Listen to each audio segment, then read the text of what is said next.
राजेश खन्ना के प्रसिद्ध बंगले आशीर्वाद की कहानी कई उतार चढ़ावों और किंवदंतियों से भरी है। यह कहानी भारत भूषण से शुरू होती है। यह बंगला मुंबई के बांद्रा स्थित कार्टर रोड पर समुद्र किनारे एक एंग्लो इंडियन परिवार का था। सबसे पहले बॉलीवुड अभिनेता भारत भूषण ने इसे खरीदा था। भारत भूषण उस समय के एक सफल अभिनेता थे और उन्होंने बैजू बावरा और मिर्जा गालिब जैसी हिट फिल्में दी थीं।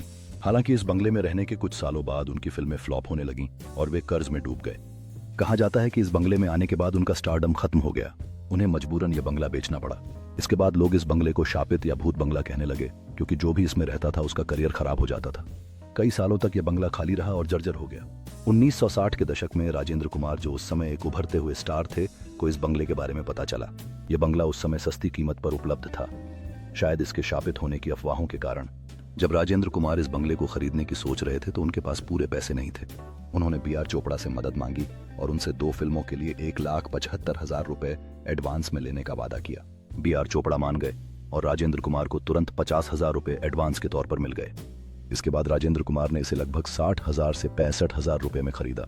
अपने दोस्त मनोज कुमार की सलाह पर उन्होंने कथित अभिशाप को दूर करने के लिए यहाँ एक बड़ी पूजा भी करवाई। राजेंद्र कुमार ने अपनी बेटी के नाम पर इस बंगले का नाम डिंपल रखा।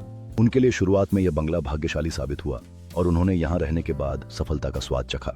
हालांकि 1968 से 1969 तक उनकी फिल्में भी असफल होने लगीं और वे भी आर्थिक परेशानियों में घिर गए। उन्होंने पाली हिल में एक और घर बनवाया और उसका नाम भी डिंपल रखा।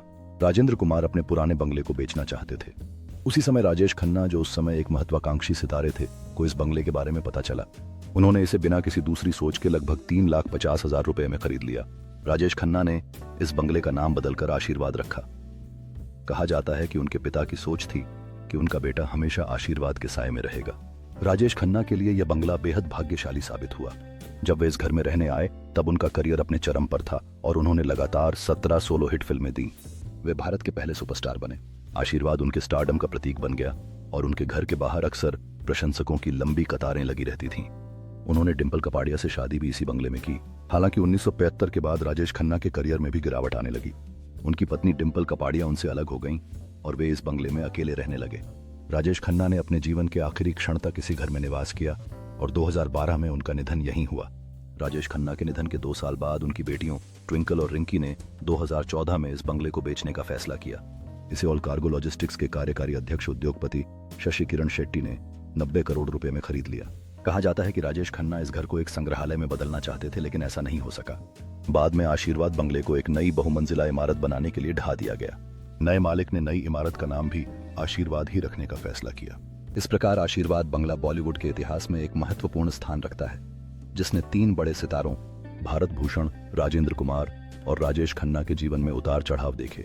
दोस्तों, यह थी आशीर्वाद बंगले की कहानी, जिसने 3 स्टारों को फर्श से अर्श तक पहुंचाया और उसके बाद अर्श से फर्श तक लाने में कोई कसर नहीं छोड़ी।